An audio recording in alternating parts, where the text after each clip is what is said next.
Hello, I'm Michael, and this is Tarot by the Tree.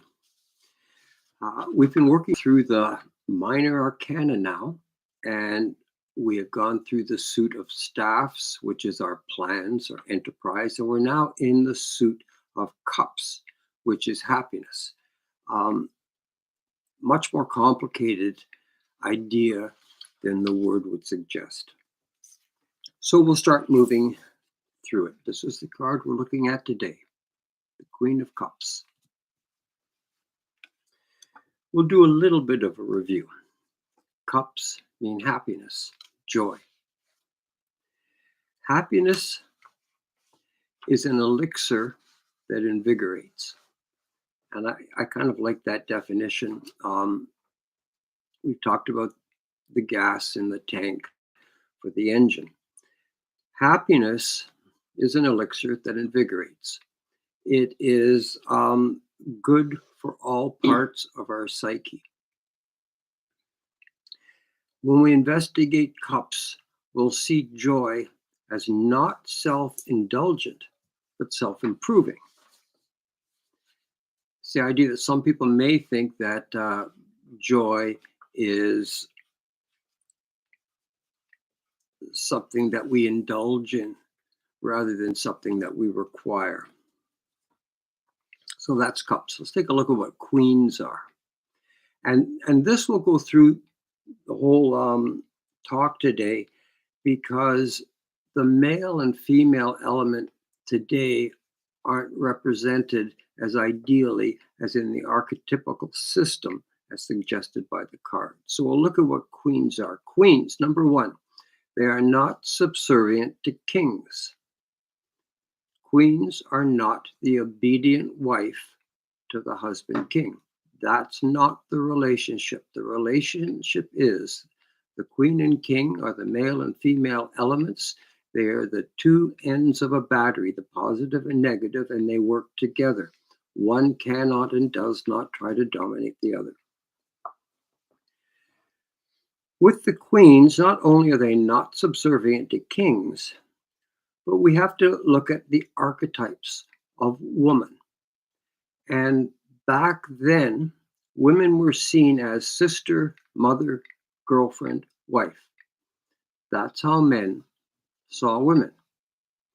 They saw women as able to do things that they are not able to do. That's been changed a little bit. And all I can say about that is through looking at the cards and the archetypes presented, I believe that the preying of men upon women is not a natural state. It's an aberration, and something happened to our world that resulted in an imbalance. Very simply said, kings accumulate, but queens improve. If it were left up to kings, they would just keep getting more and more bad stuff. It's the queens that transform it and raise it to a more utopic standard. The place on the tree of queens is the center of the tree of life. It is Tiferet. It is beauty. It is represented by two cards, and they both are love. The first is, these are what the queens, this is the Sephiroth that the queens represent. All of them. Represented by love, by the mutuality of two people, and it is supported by the highest form of love, which is giving without reward. That's the nature, that's the origin of the queens. We'll describe the card a little bit here. I call her the fanciful queen, a lady in a long white robe. She has a blue and white cloak that drapes her back like a waterfall. She sits on a grand throne facing the pillar of severity. She is a queen. She's a powerhouse. She's a member of the royalty. She's the very top. To doubt her power would just be an inaccurate supposition. Water, which is a sign of imagination and subconscious, is all about the suit of cups, and it is the queen's nature, and water signs adorn her throne. There's water at her feet.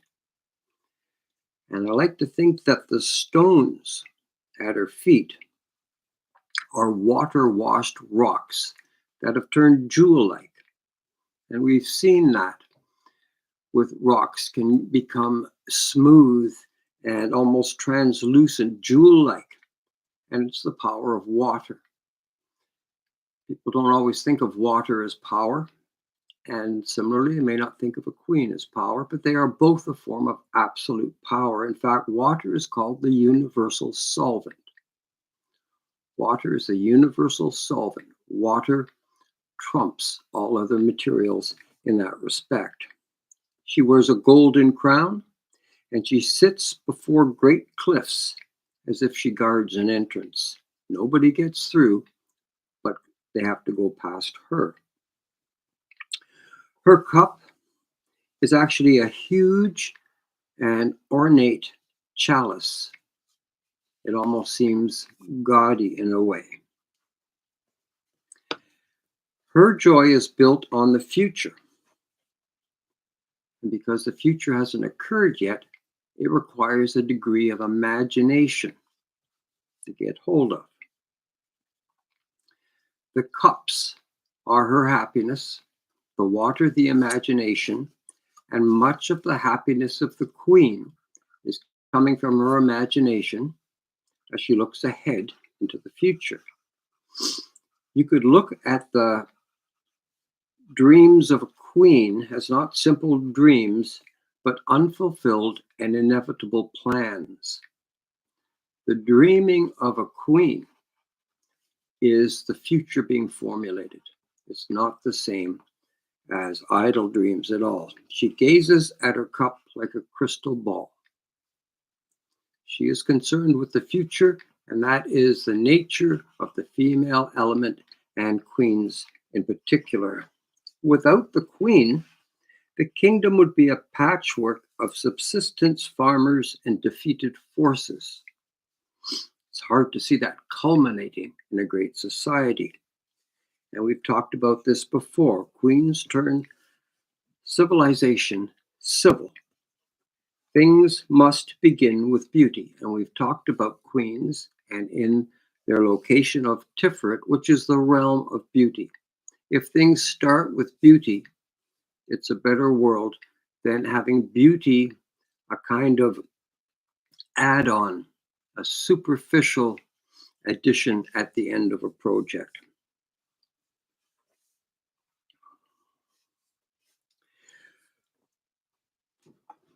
Queens, in a sense, are the evolution of the human condition.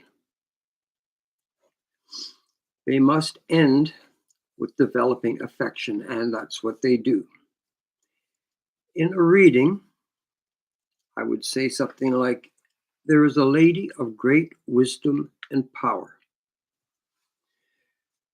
Her aspect is that she makes other people feel better, and she has within her the attributes of a healer, consoler, and an includer. She will only support what will result in a happier future. She'll only support that. If you met this woman, you might feel that she was over-opinionated and she was not being inclusive enough because she didn't see things your way. That's because the way that she supports must be in accordance with her vision of the future. And although you might have had good ideas, they might not have been in line with what her viewpoint is. With queens, never mistake joy for weakness or a chance of opportunity. Joy is not those things at all. Joy is not the absence of strength or power. She is strong. She has no problem at all saying no. She has no problem restricting entrance to anybody. When you meet this woman, you may have to put aside your own ego to some extent and trust that her aim is true and that her intentions are good. She is imaginative, but her imagination becomes our destiny and our reality. What queens are. Queens, as I've said again and again, are powerful. Queens are necessary. Queens are the only way to secure a better future.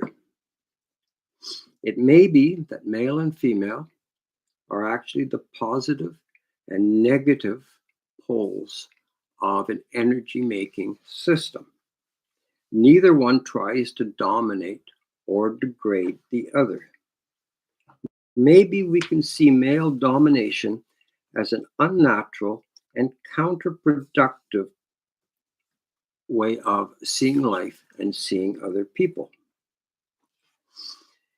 And I think that that's one of the problems in the world today is males don't recognize females as equal, in many ways more powerful than them, and absolutely necessary. All that they do will not develop without the female aspect. And this is very prevalent in all modern ways of looking at most things. The top down, the king, and then subservient to the king is the queen, and so on down. It's not the way it is. This is a system comprised of equally important parts. So we'll read weight as a way of closing this up. And I kind of like his description until the very end when we get back into this entrenched sexism idea. Queen of Cups, beautiful, fair, dreamy, as one who sees visions in a cup. This is, however, only one of her aspects. She sees, but she also acts, and her activity feeds her dream. So far, so good. Divinatory meanings. Good, fair woman. Honest, devoted woman who will do service to the querent. Loving intelligence, and hence the gift of vision. And we know these are parts of the queen. Looking ahead. And then he finishes off by saying, a perfect spouse and a good mother. And I feel the whole thing just is like the air escaping rapidly from a balloon, and he does not understand the magnificence of queens and the necessary element of the female in the whole thing. Why don't we turn to some of the questions now? This queen seems dreamy and distracted. And with the filters of sexism, that's what it might look like. And because we see beauty as kind of a last minute thought, something extra. This queen is dreamy, and her dreams are our future. She needs her dreams. They're fundamental to the way the kingdom will develop. What was the other thing? She was and distracted. If you want to say she is not fully connected with the moment, that would be fair. Part of her attention is looking ahead. So I think those are both fair things to say about her, but they should be said with only good in mind. Her distraction is a good thing, and her dreaminess is a good thing, and it's a necessary thing. Because it indicates that there's thought going on. She's not going to make a fast judgment. Exactly. Like, she's not a reactionary. The queen isn't a pinball bouncing off the whims of the king and things like that. Exactly what you said. Yeah, she has a plan in mind. Why is she so entranced with her magnificent chalice? Yeah, the chalice is unlike any other cups. It's in the deck. It's kind of an outrageous thing, but this is how we get the evolution of societies and relationships. It's through her imagining an ideal, a utopia and making sure all laws and all movement of people will tend in that direction. Could you elaborate a little more on why her cup is so different from all the other cups? We've talked a little bit about happiness and the different types of happiness, the idea of short-term ecstasy or inebriation not being the kind of happiness that builds anything. So when that's gone, you don't really have anything left. Where other types of happiness may be more constructive. Um, she is very different. She has a kind of happiness that you might look at as postponed joy. She is looking ahead to a very high ideal, and she is limiting what she can have now with the view of what she can do now to make this future a reality. Could you elaborate a bit on the cherubs at the top and sides of her throne? Yeah, they're actually, I think, baby mermaids. If you look closely, it seems they have a scale tail, and I included them in sort of the generality of the water signs, which is imagination and subconscious. And when um, enacted within the queen, these are not superficial things. These are very necessary things that the king isn't in touch with. She will provide direction for the king. The way I understand it, is the king acquiring territory and the queen over time transforms the land into a garden? I think that's it in a nutshell. The king acquires territory, but it sounds too simple. He also binds people to him with a very deep kind of affiliation. He is the bonder of people. He is the creator of civilization.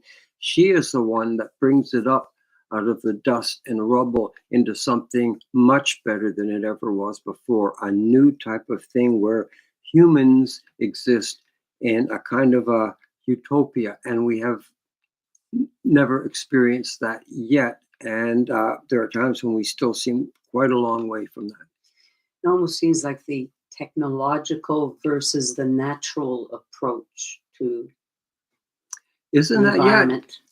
Yeah, those almost seem like two polarities too, don't they? Like male and female, the technical and the natural, and we continually find out the hidden benefits of the natural. It comes back to us again and again.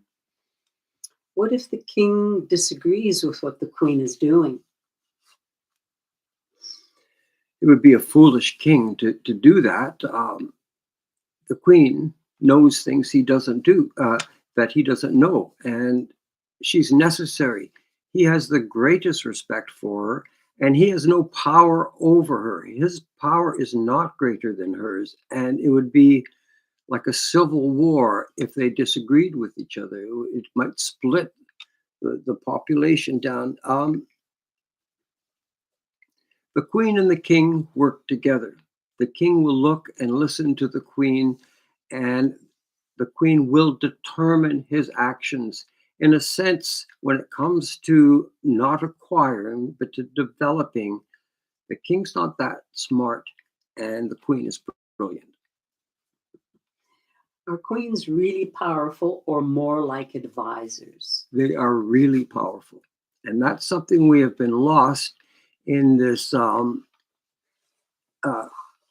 male domination when it really should be a synergy. The male and female elements together produce far more than any male singly or female singly or group of males. Or group. It's the two polarities create this synergetic energy. Well, you noticed yourself in your work life that when it was just men, it was quite a different atmosphere as when women came into the mix. Yeah, and these are generalities, but very often when it's just men, we get into a product oriented approach. And the guys would say, well, let's just get her done. Just skip right to the end. And maybe not spend a lot of time on the intermediaries. They're product oriented. Sometimes, and I'm being very general here, women may tend towards being process oriented, where they will spend a lot of time looking at variables and analyzing things before moving on. So those are, I hope that doesn't sound sexist, and I'm sure you can see um, uh, this male things in female societies and female things in male societies. But in general, we can look at process and product, and a mixture of the two in every case seems to be better. Even uh, I work with behavioral people, and if you have a group of all males and you bring a female or two, it brings out some of the better nature of the males. Final thoughts. Well, I think the final thoughts is any kind of competition between male and female is ultimately destructive to both. And I think we have to get on with respecting each other. It sounds kind of, uh, Simplistic. yeah, simplistic maybe, but I think what the cards do tell us is the male and female elements are equal, and they express different things, but when merged together, we get more than any other way. And on that, I think we'll wrap it up, and we'll see you next day when we're going to complete the cups, and we'll finish and we'll talk about the kings. Bye for now. I almost